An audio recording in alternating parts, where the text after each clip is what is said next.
오늘은 예수의 마음을 품었는가라는 제목으로 하나님 말씀 증거하겠습니다. 오늘은 사순절 마지막 주일이 됩니다. 이제 저희가 부활절을 중심으로 예수님의 순환과 고난을 기억하는 이 사순절 40일의 여정을 이제 거의 마지막 주간에 들어섰습니다. 사순절 이 마지막 주일은 우리가 두 가지 명칭으로 부릅니다. 하나는 종려주일이라고 불러요. 예수님이 이제 십자가 죽음을 앞두고 예루살렘으로 들어가실 때 종려나무 가지를 흔들면서 사람들이 길에 옷을 벗고 저 가지를 흔들면서 주님을 맞이했기 때문에 종려주일이라고 합니다. 그래서 저희 교회도 이렇게 종려나무 가지를 이렇게 해놨죠. 주님의 예루살렘 입성을 환영하는 환영식에 관한 것입니다. 또 하나는 우리가 이번 주일을 고난주일이라고 합니다. 고난주일은 이제부터 시작되는 마지막 일주일이 예수님이 당한 순환과 고난 그리고 죽음으로 향하는 그 정점에 있는 주일이기 때문에 고난주일이라고 합니다. 그래서 지금부터 시작되는 일주일을 고난주간이라 그래요. 그래서 성목요일, 저희가 목금토를 이제 성목요일, 성금요일 이렇게 얘기합니다. 그래서 성목요일에는 세족식을 하고 뭐 이런 행사들을 해요. 저희도 저희가 따로 하지는 않지만 이제 어떤 교회들은 목요일 날 세족식을 하게 됩니다. 그리고 금요일 날은 이제 어둠의 예배 테네브레라고 하는 예배를 드려요. 그래서 빛을 최대한 차단하고 축소하고 컴컴한 가운데 예배드리는 예배가 있습니다. 성금요일 예배. 그런 것들을 드리게 됩니다. 그리고 예수님이 죽으신 날을 기념하고 주일 우리가 부활을 준비하게 됩니다. 그래서 이 고난주일, 종려주일, 이 사순절 6번째 주일을 그렇게 지내고 있습니다. 예수님의 마지막 이 생의 마지막 주간을 예루살렘에 보내시기 위해 입성하실 때 군중들은 예수님을 기쁨으로 맞이합니다. 옷을 깔고 종려나무 가지를 흔들고 그래요. 당시 로마 시대였기 때문에 로마 시대에는 전쟁에 승리한 개선 장군이 개선문으로 들어올 때 보면 멋진 말을 타고 용감한 말, 빠른 말, 명마들을 타고 개선 장군이 개선문을 통해 이렇게 등장하게 됩니다. 말은 당시에 군사력을 상징했죠. 말은 힘과 속도잖아요. 전쟁에 있어서 가장 필요한 게 힘과 속도이기 때문에 말은 군사력을 상징하기도 합니다. 그리고 또한 높은 권력을 상징해요. 말에 위에 아무나 타는 건 아니거든요. 장군, 높은 사람이 말 위에 타잖아요. 그래서 말은 지배와 정복을 의미합니다. 그래서 개선 장군들은 항상 말 전차들을 끌고 전쟁에 승리한 것들을 보여주면서 사람들의 환호를 받으며 입장하게 되지요.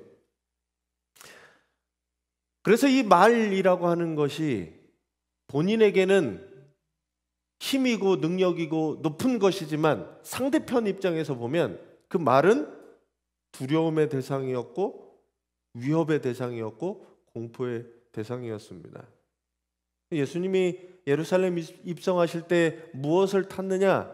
성경에 보면 나귀를 탔다라고 되어 있어요. 그것도 나귀 중에 어린 나귀를 탔다라고 되었습니다. 예수님 왜 어린 나귀를 타고 입성하셨느냐? 나귀는 가난한 백성들이 짐을 나를 때 사용하는 동물입니다. 그래서 말처럼 이렇게 싸납지도 않고 순하고 평화를 대비하는 겸손을 상징하는 바로 이 나귀였습니다. 그래서 예수님은 나귀를 타고 예루살렘에 입성하시게 됩니다. 사람들이 예루살렘에 입성할 때 사람들은 기쁨으로 환호하고 찬송하면서 호산나 다윗의 자손이여 찬송하리로다. 주의 이름으로 오시는 자 오시는 이여 가장 높은 곳에서 호산나라고 외칩니다. 사람들의 환호 속을 받으면서 예수님은 예루살렘에 입성하셔요. 그런데 불과 며칠이 지나서 사람들의 반응은 바뀝니다. 저를 십자가에 못 박으라고 비난과 공격으로 바뀌게 됩니다. 왜 유대인들의 마음이 이렇게 변화되었을까? 며칠 전만 해도 예루살렘에 들어오는 예수님에 대해서 환영하다가 갑자기 이 사람들은 돌변하거든요. 그 이유는 예수님이 생각하던 메시아, 예수님의 길이의 메시아와 유대인들이 생각했던 메시아 상이 달랐기 때문입니다.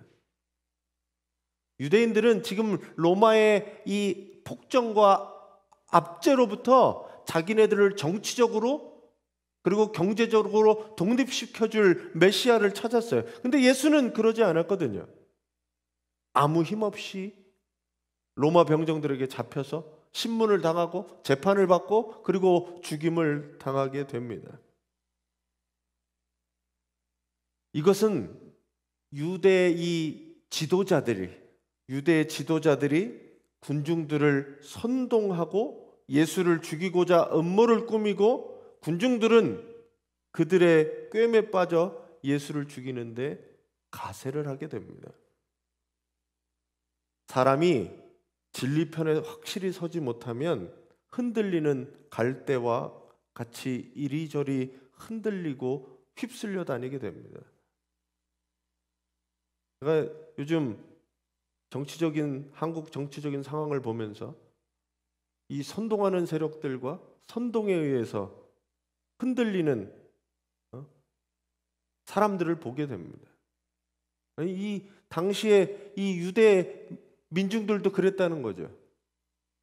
무엇이 옳고 무엇이 그른지 모르니까 누가 선동하는 그것이 옳고 그른지 모르고 거기에 그냥 휩쓸려 간다라는 거죠.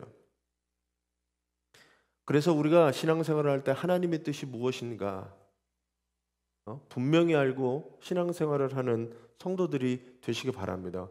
또한 오늘 말씀을 통해서 예수님의 마음을 깨닫고 십자가 길로 순종하며 나아가는 우리 성도님들이 되시기를 바랍니다. 오늘 성서일과의 본문은 구약 본문, 신약 본문은 복음서 본문은 예수님이 예루살렘 입성하는 그 장면을 이야기한 거고, 오늘 서신서의 본문은 오늘 빌립보서의 본문입니다. 사도 바울이 빌립보 교회한테 이렇게 권면하는 겁니다. 이 마음을 품어라. 예수 그리스도를 따르고 교회 다니고 예수 그리스도를 믿는 사람들은 어떤 마음을 품어야 되냐? 이 마음을 품으라는 거예요. 이 마음은 뭐냐? 곧 예수 그리스도의 마음인 거예요. 예수 그리스도를 믿고 그분을 따른다고 하는 사람들이 어떤 마음을 품고 살아가야 되느냐? 예수님의 마음을 품고 살아가야 돼요. 그래야 우리가 크리스찬이라고, 예수님 믿는 사람이라고 할 수 있지 않겠습니까? 그 마음에 대해서 오늘 이 바울의 말씀을 듣고 여러분들이 깨달으시고 그 가운데 살아가는 이 사순절 되시기를 간절히 바랍니다. 제가 보니까 이렇게 되어 있어요. 그래서 저는 요걸 두 가지로 나눠서 여러분들에게 말씀을 드리려고 합니다. 하나는 자기를 비워서라고 하는 말씀이 있어요. 여기 6절에서 7절 상반부에 이렇게 되어 있습니다. 같이 한번 읽어주시죠.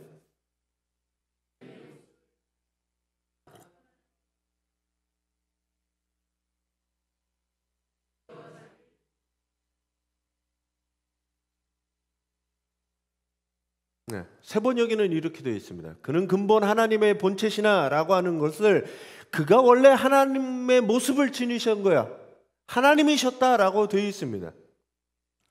예수님은 하나님이셨어요. 전지전능한 하나님과 동등한 신적 능력, 권세를 가지신 분이라는 뜻이었습니다. 태초에 세상 만물을 창조하실 때 그도 같이 있었고 그가 그 창조에 같이 하셨어요. 근데 예수께서는 자신이 하나님과 동등한 것, 그것을 당연한 것으로 여기지 않으셨다라고 말씀하고 있습니다. 그걸 뭐라고 하냐? 자기를 비워서라고 하는, 자기를 비워서. 예수님이 자기를 비우신 거예요. 나는 원래 그런 능력이 있고 그런 권세도 있고 그런 자리에 있는 사람인데 그걸 비워낸 겁니다. 모든 탐욕과 욕심으로부터 자신을 비우셨고 자신에게 당연한 것 같은 것도 내려놓으셨다는 거예요. 정치인들이 매번 하는 얘기가 그거잖아요. 마음을 비웠다. 정말 마음을 비웠는가? 마음을 비우고 자기를 비운다는 게 무슨 뜻인지는 아는 건가? 저는 그런 고민을 해봅니다. 자기를 비웠다라고 하는 게 내가 당연히 얻을 권리, 당연히 받아야 되는 그 능력, 그것까지도 내려놨다라고 말씀하신 거예요. 예수님을 닮아가는 사람, 내가 스스로 당연하게 여긴 것들에 대해서 당연한 것이 아니라 은혜였구나. 하나님이 도우셨구나. 그리고 내가 그것들을 내려놓을 수 있는 마음들이 예수님의 마음이라는 거죠. 저는 이 말씀을 보면서 비교되는 것이 있습니다. 예수님은 스스로를 비워서 사람같이 되셨어요. 여기 보면 그렇죠. 근데 반면에 인간은 어떠냐? 인간은 하나님이 되고 싶어 합니다. 인간이 가장 먼저 저지른 죄는 하나님처럼 되는 거였어요. 스스로 하나님이 되려고 했어요. 선악과를 먹은 이유? 하나님처럼 되고 싶었거든요. 하나님처럼 되려고 하는 인간, 신이 되고 싶은 인간과 인간이 되고 싶은 신, 이게 바로 다른 점이죠. 신이 되려고 하는 인간은 신이 되려고 하는 인간은 하나님 자리에 자꾸 오르려고 합니다. 하나님의 자리에 올라서 뭘 하고 싶으냐면 남을 판단하고 정죄하고 심판하는 일을 해요. 그건 하나님의 몫이거든요. 근데 그걸 자기가 하고 싶은 거죠.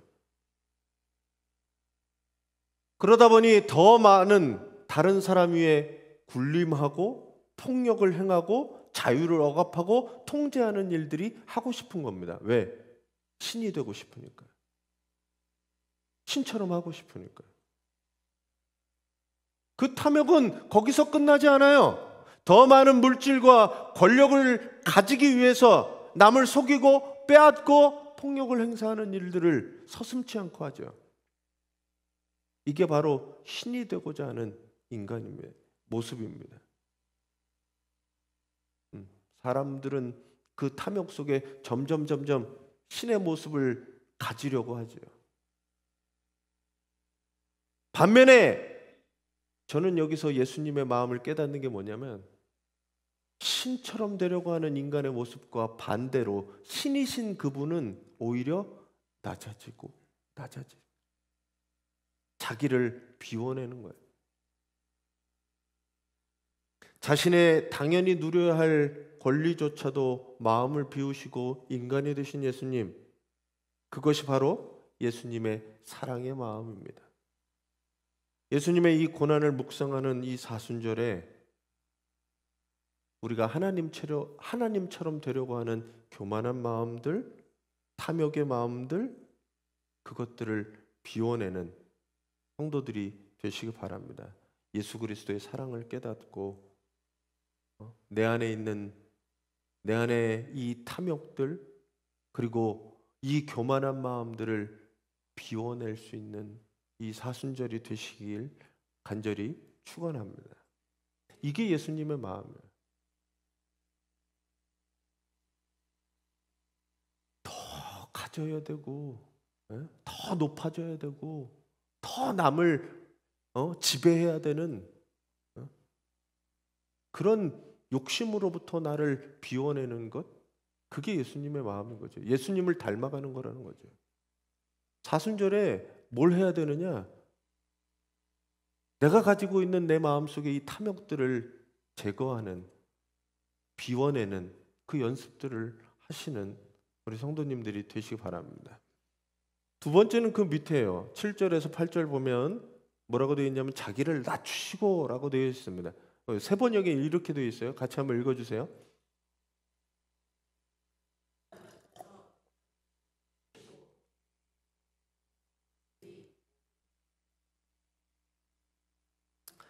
그리스도가 자기를 비워서 뭐가 되었냐면 종의 형체를 입어 인간이 되었다라고 하는 게 비움의 모습이었습니다. 여기까지가 신이 인간이 된 비움. 근데 예수님의 이 비움은 거기서 끝나지 않았어요. 사람으로 오신 이후에 거기서 뭐 하느냐? 자기를 더 낮추셨다라는 거예요. 그냥 평범한 인간처럼 살아도 어때요? 근데 주님은 거기서 자기를 더 낮추셨다라고 되어 있습니다. 자기를 낮추시고 뭐 하냐? 죽기까지 순종하셨다라고 얘기합니다. 어디까지 자신을 낮췄습니까? 십자가에 죽기까지 순종하셨다는 거죠. 십자가에 죽기까지 순종하셨다는 말은 다른 말로 하면 저는 이거예요. 죄인의 자리까지 낮아지셨다. 그러니까 인간이 낮아질 수 있는 그 한계까지 낮아지셨어요. 십자가 형벌이라는 게 그렇잖아요. 죄인 중에 죄인. 그 치욕과 저주와 그 모든 형벌을 담근 인간이 당할 수 있는 최고의 형벌, 최악의 형벌, 그거를 그분께서 당하셨다는 거죠. 그래서 십자가는 그리스도가 경험하는 자기 낮춤의 극치라고 이야기합니다. 높고 높은 하늘에 계신 하나님께서 인간의 몸을 입고 오셔서 그리고 인간이 내려갈 수 있는 가장 밑바닥 그곳까지 주님은 내려가셨어요. 예수 그리스도가 능력이 없어서 그곳에 내려가신 게 아닙니다. 힘이 없고 권한이 없어서 그 인간이 경험할 수 있는 최고의 밑바닥까지 내려가신 게 아니었어요.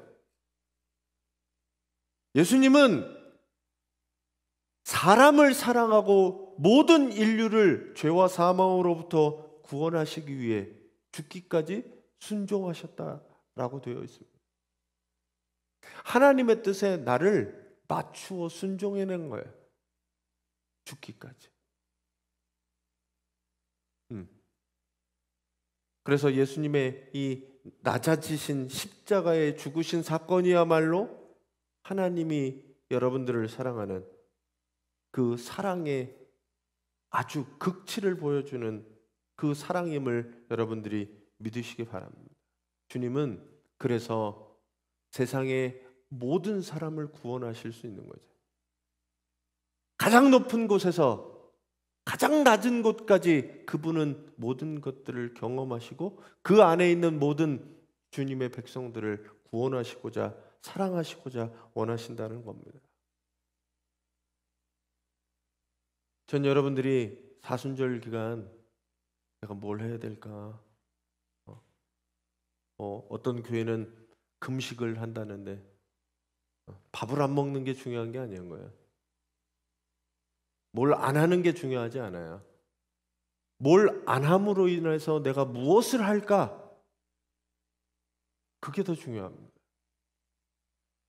이 사순절 기간에 나를 좀 비워내고 내 욕심들을 좀 비워내고 내 이 탐욕들을 좀 비워내고 거기서 더 낮추어 다른 사람들을 사랑하고 하나님의 뜻을 깨닫고 그 뜻에 죽기까지 순종할 수 있는 우리 성도님들이 되시기를 간절히 바랍니다.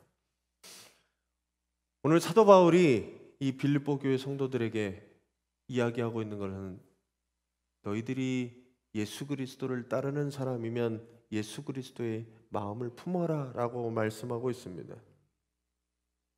오늘 우리가 예수 그리스도를 믿고 따르는 그리스도인이라면 과연 내 마음에 예수 그리스도의 마음을 갖고 있는가? 좀 고민하고 생각해 봐야 될 문제인 것 같습니다. 그래서 내 마음을 돌아보시기 바랍니다. 그리고 이 고난주간을 맞이하면서 과연 이 두 가지 질문으로 여러분들의 마음을 다시 한번 돌아보시기 바랍니다. 교만과 탐욕으로 가득 차 있는 내 마음을 비우고 있는가? 내 마음은 무엇으로 가득 차 있는가? 다시 한번 살펴보시고 그 마음들을 예수님처럼 비워내는 그 시간들이 되시기 바랍니다. 두 번째는 나는 얼마나 나를 낮추고 있는가? 그리고 하나님의 뜻에 죽기까지 순종하고 있는가? 나를 살펴보시기 바랍니다. 주님이 우리를 사랑하시기 위해 죽기까지 순종하셨는데 나는 그 사랑에 얼마만큼 사랑하고 있는가?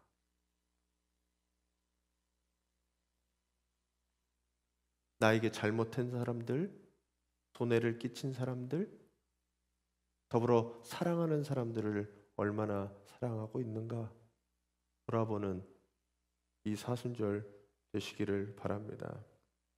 주님의 길을 따르는 것, 예수 그리스도를 믿는다는 것, 그것은 십자가의 길을 걷는 길입니다. 십자가의 길을 걸어가는 것은 그냥 쉽고 즐겁고 평안한 길만은 아닙니다. 십자가의 길이 때로는 불편하고 손해보고 희생하는 길입니다. 하지만 우리는 그 십자가 길 뒤에 주님께서 부활의 생명과 영광이 있는 줄 믿고 우리는 그 십자가의 길을 따라갑니다.